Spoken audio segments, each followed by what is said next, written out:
Mesdames, Messieurs, bonjour. Très heureux de vous retrouver pour cette controverse de tram, méthanisation et élevage, concurrence ou complémentarité.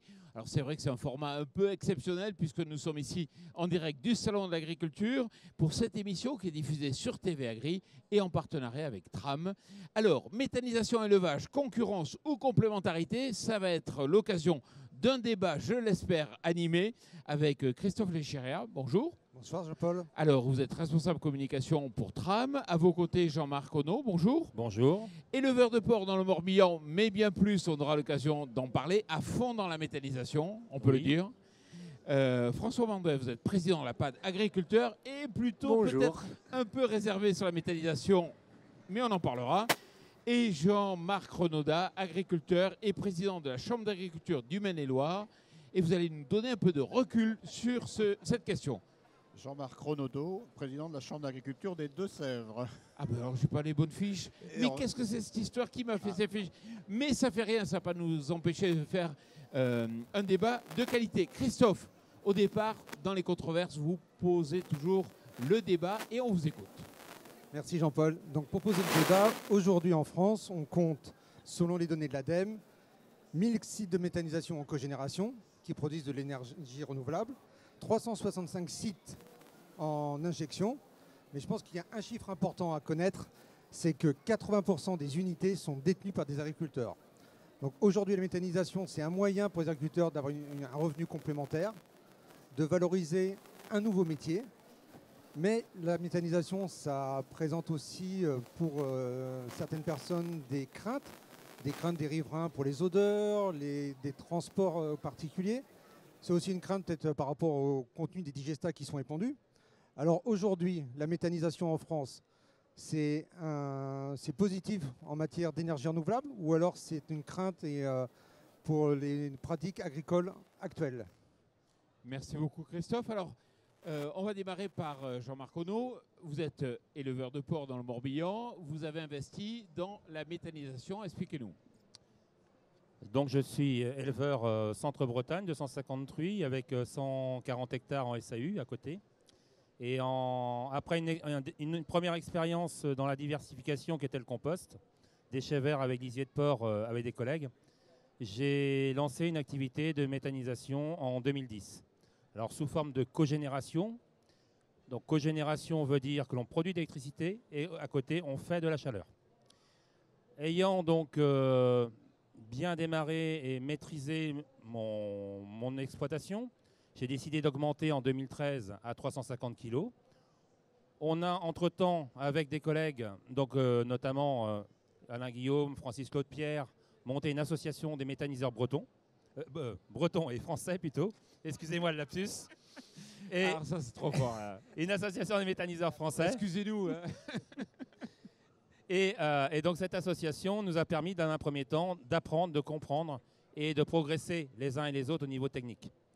Ensuite, donc, notre méthanisation a évolué. On a eu des nouvelles possibilités par l'intermédiaire de l'injection, c'est-à-dire qu'au lieu de faire l'électricité et de la chaleur, on met le gaz sur le réseau.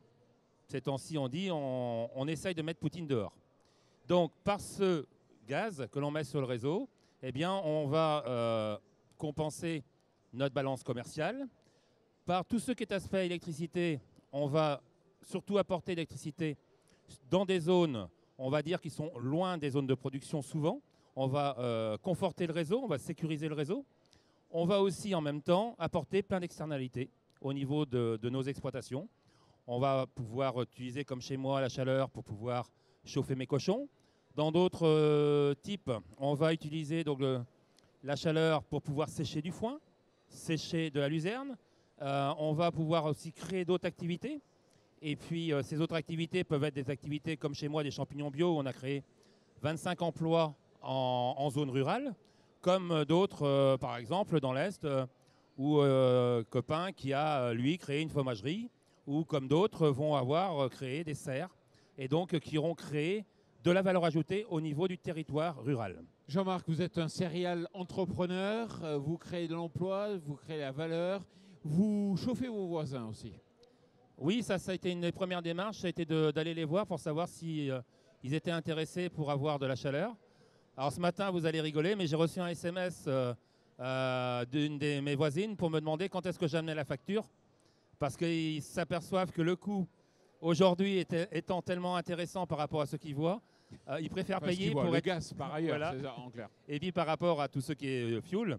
Et donc aujourd'hui, Vous avez augmenté ils le sont prix. heureux. Vous avez augmenté le prix, non? Non, je reste dans la bonne êtes- relation humaine. Et ouais, mais c'est intéressant Voilà. parce qu'on se rend compte que non seulement on crée des relations avec ses voisins, et en même temps on est capable d'une souveraineté en termes énergétiques là. Alors on crée des relations avec ses voisins, mais on crée aussi des relations avec tous ses copains agriculteurs. En l'occurrence, moi j'ai pris un choix aussi de traiter des déchets. Alors il y a des déchets industriels, mais aujourd'hui tout autour de chez moi, quelqu'un qui a 5 tonnes de patates qui ne peuvent pas commercialiser, qui nettoie son silo d'aliments, qui a une zone où il n'a pas pu récolter, et puis donc il me dit est-ce que tu veux bien mettre ça propre et tu payes l'ensilage? Bah, je dis oui. On a plein de convergences vis-à-vis de nos voisins, et on n'est qu'au début avec les nouvelles règles qu'on veut nous mettre en place, notamment vis-à-vis des ZNT, vis-à-vis de demain les zones donc, de captage d'eau et toutes ces choses, où la méthanisation aura son rôle important dans cette démarche. Je ne sais pas quand c'est qu'il dort parce qu'en même temps il est sur un projet d'implantation de vignes en Bretagne, comme quoi tout est possible. Non mais j'y crois pas François, on peut être que d'accord avec la méthanisation. Pourquoi vous voyez des limites où? Alors moi, je suis que émerveillé par le travail fait, mais je savais que les réseaux des méthaniseurs de France sont des réseaux qui travaillent, des agriculteurs qui ont vraiment réfléchi à leur choix, à leur engagement auprès de leur entreprise et de lier cette création d'énergie. Donc on peut que être admiratif et le comprendre. Après, les interrogations qui peuvent être portées, alors moi je ne suis pas un spécialiste de la méthanisation, je suis ici un peu le porte-parole de ceux qui font de l'agriculture de conservation des sols. Et pourquoi on se retrouve là, c'est que la notion de carbone devenant centrale à la fois dans les sols pour l'acte de production et pour l'énergie, la question qui se pose, comment on va construire l'équilibre entre le besoin éminemment important de réagrader, améliorer l'état de fertilité des sols par la matière organique produite. Et la question qui est posée dans nos réseaux, directement, par des agriculteurs qui, grâce à l'agriculture de conservation des sols, qui, je rappelle, s'appuie sur les 3 piliers des couverts permanents, du non-travail du sol et de la diversité des espèces, arrivent à doubler leur production de matière organique. Et comme tout bon entrepreneur, quand on la double, on se dit, qu'est-ce que j'en fais? Alors, dans nos réseaux, la première démarche, c'est-à-dire, je la produis pour la remettre dans mon sol. Je capitalise le carbone dans mon sol. Ça, c'est le principe de l'agriculture de conservation des sols, et c'est celui-là qui permet un processus d'amélioration à la fois dans l'acte de production en réduisant les coûts, mais aussi par les services environnementaux qui sont apportés. Mais quand tout d'un coup, cette matière organique peut trouver une valeur externe, parce que quand je la garde chez moi, personne ne me la paye. Hein. Je dois me payer sur le produit. Et ça devient, on le sait, alors aujourd'hui, c'est peut-être pas le cas, mais souvent c'est compliqué. C'est un investissement que je dois faire qui est reconnu en termes de valeur aujourd'hui, on espère demain, par personne. Quand je mets en balance la valeur qu'on met au méthane, qui est la dégradation de cette matière organique, l'interrogation, c'est est-ce que très vite, étant pragmatique, les agriculteurs vont oublier leur sol et vont transmettre cette matière organique de leur sol à leur troupeau de vaches qu'ils auront doublé grâce à la méthanisation. En clair, Jean-Marc, pour mettre un peu de méthane sur le feu, est-ce que vous ne tirez pas trop sur le sol et vous épuisez vos sols? Je suis très à l'aise pour dire qu'on a aujourd'hui les premiers résultats d'analyse de sol au bout de 10 ans. On est 8 pionniers en Bretagne à avoir mis en commun toutes nos analyses. On a 35 à 40 analyses. On a un taux de matière organique qui était sur des bases de 3 à 3,5, qui aujourd'hui, 10 ans après, est équivalent, voire supérieur. Il faut analyser le contenu et le contenant. La première des choses, c'est qu'on doit gérer son sol de manière intelligente. On n'est pas là pour le casser. Et donc, c'est aussi toute une constante dans le travail. C'est une constante dans les rotations. C'est aussi donc tout un schéma, on va dire, où on bénéficie des expériences de nos collègues. J'espère que vous êtes Voilà. en agriculture de conservation des sols pour le faire. On Ça est serait- partiellement en C'est quand même dommage parce que vous auriez tous les ressorts pour doubler cette production. on est pratiquement dans ce schéma. Et ensuite, ce que je veux quand même dire, c'est que lorsqu'on fait une cive que l'on a fertilisée, surtout nous, en plus dans nos régions à Bretagne, où il pleut peut-être un petit peu plus qu'ailleurs en été, et qu'on continue à avoir une dégradation de l'azote dans le sol, on accompagne ça par un petit peu de digesta de manière à fertiliser. On a aujourd'hui une quantité de matière organique qui reste après ces cives qui est importante. On estime aujourd'hui dans la recherche qu'on laisse 3, 4, voire 5 tonnes, soit quasiment autant que si on laissait la paille au champ. Donc, en produisant des cives qui sont des belles cives. Donc, on ne dégrade pas. En plus, il y a un autre intérêt. Le constat chez moi, c'est que j'avais des carences dans le sol. Les carences n'existent plus. Parce qu'au niveau oligo, on a amélioré la vie du sol, aujourd'hui sur toutes les équations qu'on a. Donc on a amélioré la vie du sol, mais avec une gestion et une maîtrise. Et du côté des chambres d'agriculture, on en pense quoi? Alors du côté des chambres d'agriculture, on accompagne les agriculteurs méthaniseurs. Et en fait, pour que les gens soient porteurs de leur projet, soient maîtres de leur projet. Et je citerai aussi alors, ce que Jean-Marc a dit effectivement sur son exemple, mais c'est aussi les externalités aussi positives, j'en rajouterai aussi, c'est sur la fertilisation. Le digesta est plus facile à gérer qu'un fumier ou un lisier. Et les méthaniseurs, les agriculteurs méthaniseurs utilisent beaucoup moins d'engrais chimiques aujourd'hui qu'avant. Et là aussi, on améliore la rentabilité de l'exploitation et on est dans un cercle vertueux. Et puis je dirais, nos parents, au sortir de la guerre, faisaient des céréales pour la traction animale. Aujourd'hui, bien sûr, il faut que ce soit l'alimentation. Et les événements de ces derniers jours ne font que le conforter. On est là comme producteur de denrées alimentaires, mais on peut aussi fournir de l'énergie. Et là, on parle aujourd'hui du gaz, et je crois qu'il y a une possibilité, il y a des possibilités, et il faut les mettre en œuvre. À la condition que le monde agricole reste maître des dossiers et des entreprises de méthanisation, et c'est aussi un cercle vertueux sur le territoire. Il va falloir être très précis, parce que dans l'émission, on est très précis. Quand vous dites il faut que les entreprises restent maîtres, les entreprises agricoles, ça veut dire qu'aujourd'hui, il y a des grands groupes qui mettent la main sur des unités? Il y en a qui mettent la main parce qu'on est dans un process industriel. L'agriculture a su se diversifier. On a fait des ateliers d'élevage ou des ateliers de production végétale. Mais on était dans le monde agricole. Là, la différence, et là, les pionniers nous l'ont montré, en fait, on est dans du process industriel et il faut la rigueur de l'industrie. Et c'est là la difficulté et c'est un métier à temps plein. Ce n'est pas une activité qu'on prend comme ça d'être méthaniseur. Donc là, il y a tout l'accompagnement sur la formation, l'information, mais aussi sur la formation par rapport à la conduite et à la gestion d'un méthaniseur.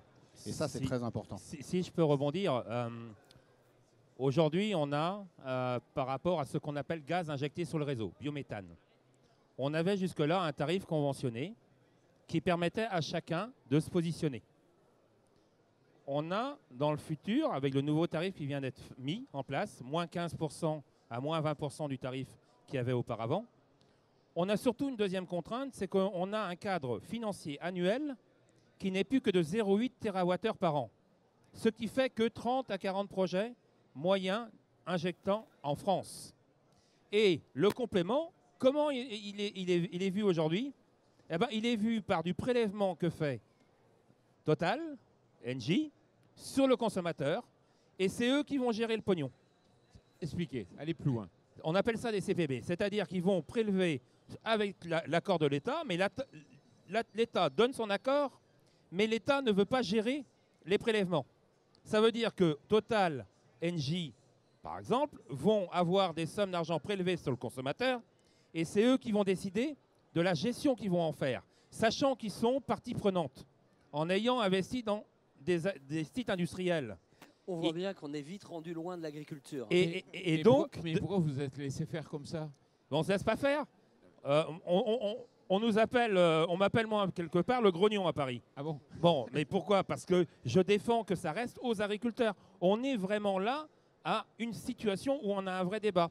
Je ne suis pas contre les grands groupes. Chacun reste à sa place. Qu'ils nous accompagnent dans nos démarches, mais surtout qu'ils laissent la plus-value aux agriculteurs. Et le deuxième message qui est fort à passer, c'est qu'aujourd'hui, on a besoin d'une revalorisation de la cogénération. Pourquoi? Parce que la cogénération dans son système actuel va aux éleveurs. Avec la crise que je vis moi, que l'on vit tous, éleveurs, bovins, volailles et cochons, si on n'a pas cette opportunité de méthanisation, on est mort. Vous voulez dire, sans l'unité de méthanisation, vous seriez mort? Ah, moi, je serais sans doute plus agriculteur. Ah, très clairement. Très clairement, je ne serais plus agriculteur parce que de 250 truies, avec tous les vicissitudes qu'on a eues, et qu'on prend une balle un jour pour l'environnement, pour l'eau, on prend une autre balle ensuite parce qu'il faut encore durcir telle ou telle chose. On nous met des règles et en même temps, on laisse le produit venir de n'importe où. J'ai eu l'occasion d'avoir chez moi notre président de la République. Il m'a posé la question pourquoi je n'étais pas en circuit court. Je lui ai répondu que le meilleur circuit court qu'il y avait, vu toutes les porcheries qu'il y avait autour de moi, c'était bien d'avoir une traçabilité française jusqu'au bout du produit. On vient de l'avoir, notamment dans les cantines, mais c'est ça voilà, c'est comme ça qu'on défendra. Mais aussi, il faut qu'on donne la place au monde agricole dans cette nouvelle vision de l'énergie, mais en ayant la maîtrise, mais en gardant la maîtrise. Voilà, parce que les gros groupes seront que des investisseurs et ne géreront que l'énergie et non pas le reste. Et les chambres d'agriculture, vous êtes l'interlocuteur de l'État, vous n'avez pas pu défendre le fait de garder la maîtrise? On le défend aussi, mais les groupes qui ont été cités ont du poids. Donc là aussi... Total Énergie, il faut dire maintenant. Les groupes, j'ai dit, parce qu'il y en avait un deuxième. Mais en fait, c'est ça, c'est que l'agriculture, on est une solution sur l'alimentation, sur l'énergie, sur le climat, le stockage de carbone. Alors, il y a l'agriculture de conservation, mais pas que. Mais il y a ça aussi, un certain nombre de choses qui peuvent se mettre dans l'agroforesterie. Il y a les cultures aussi, je pense notamment au miscanthus et autres qui existent aujourd'hui, qui peuvent être aussi des alternatives, on le voit par rapport à la paille sur le paillage des animaux. Il y a une multitude de produits. Et on est dans du produit biodégradable pour un certain nombre. Il y a la chimie du végétal. On est à une ère aujourd'hui et je pense que malheureusement les événements vont accélérer cette transformation. Exactement, parce que c'est l'occasion de parler au gouvernement et de leur dire qu'on est en situation compliquée sur le prix du gaz, sur l'énergie de façon globale. Celui qui détiendra l'énergie aura la maîtrise de son destin. Aujourd'hui, il faut quoi? Revoir le plan de baisse en fait Non, il faut surtout garder la possibilité d'avoir des tarifs dits conventionnés. Parce que si on laisse passer tout ça en appel d'offres, nous, monde agricole, on n'est pas capable d'y répondre. C'est une procédure où vous investissez 20 à 30 000 euros, 40 000 euros, vous n'êtes pas sûr d'avoir le truc à la fin. Et quand en plus, vous partez dans une équipe, vous partez dans un peloton, et que vous avez des gens qui ont un vélo qui pèse 20 kilos de moins que le vôtre, vous aurez beau être fort, à un moment donné, dans la côte, vous allez pédaler en arrière. Donc aujourd'hui, c'est de demander à ce qu'on ait un tarif conventionné, qu'on ait une vision qui permette aux agriculteurs de s'y trouver. On n'est pas contre les autres systèmes, mais surtout, il ne faut pas qu'on perde l'existant. Voilà. Ouais. Vous pourriez être contre Total et vouloir garder quand même la maîtrise sur la gestion de ce qui vous concerne. Mais de toute façon, le problème, c'est que le nœud est d'être payé. Celui qui détient le cordon de la bourse, il a toujours détenu le pouvoir. Regardez François Mandin, il est en train de, sur le carbone, hein, on est un peu en marge du sujet, mais pas loin. Il a décidé de vendre 2 fois plus cher les crédits carbone. On n'est pas en marge, on est au cœur du sujet. Évidemment que l'énergie et beaucoup de choses qui ont été dites, je partage complètement. Mais je veux porter attention au fait que c'est pour la première fois, depuis 60 ans, on remet au cœur des enjeux agricoles l'acte de production et la valeur sol. Je le rappelle, on sauvera l'humanité en sauvant les sols. Si la valeur énergie prend le pas, je ne crois pas qu'on arrivera à préserver la valeur sol. C'est le risque. Et c'est les exemples que j'ai autour de moi. Je peux juste citer un exemple. 2 agriculteurs de mon réseau, les 2 en agriculture de conservation des sols, les 2 avec des productions animales. Un GAEC, production laitière, très performant, qu'on remonté, qu'on doublé, pas simplement maintenu, qu'on retrouvé un état fertilité de leur sol en 15 ans, qui décident de faire de la méthanisation, un peu le modèle, sauf que c'est des vaches laitières, mais très réfléchis, qui investissent dedans, ça fonctionne. Ils préservent leur sol et ils disent toujours, d'abord je nourris mon sol, je nourris les humains, je nourris mes vaches et je nourris mon méthaniseur. Un autre agriculteur qui choisit de faire de la méthanisation parce qu'il a un élevage hors sol de volailles. Il est en terre plus fragile, il a moins d'histoire, son sol est resté à des taux de matière organique trop faibles, il n'a pas réussi à transformer la fertilité de son sol, il fait son méthaniseur, 5 ans après on va chez lui, il est obligé de revenir à la charrue, il est obligé de revenir aux méthodes conventionnelles qui ont des avantages, mais qui n'ont pas les avantages de l'agriculture de conservation des sols. Et c'est ce point sur lequel je voudrais faire attention. On doit, au préalable, nourrir son sol. Et évidemment qu'il y a des situations comme toi qui réussissent le challenge, mais il y en a plein qui loupent. Et c'est Christophe qui aura le mot de la fin, comme d'habitude, toujours. Comme d'habitude. Je ne sais pas s'il y a un vrai mot de la fin, sachant que tous nos débats sont très intéressants autour de la méthanisation, de l'agroforesterie, du carbone, de la conservation des sols. En tout état de cause, les agriculteurs sont aujourd'hui là pour produire des aliments, mais également pour nourrir les sols, vous l'avez dit, mais également pour produire de l'énergie, pour produire du gaz vert. Et l'agriculture et les agriculteurs ont une vraie place à jouer dans notre société. Il ne faut surtout pas l'oublier. Et plein d'avenir. Merci messieurs d'être venus ici pour débattre cette question et puis merci à vous.